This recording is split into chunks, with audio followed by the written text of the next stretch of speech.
but presumably, the Sterrato will use the same engine as the Evo AWD version, a 5.2-liter V10 that produces 631 takas and 600 Nm of torque.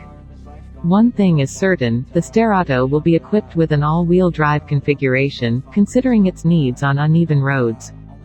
So you better go live it up, cash in the bag, stadium packed, baby I'm back, baby I'm back.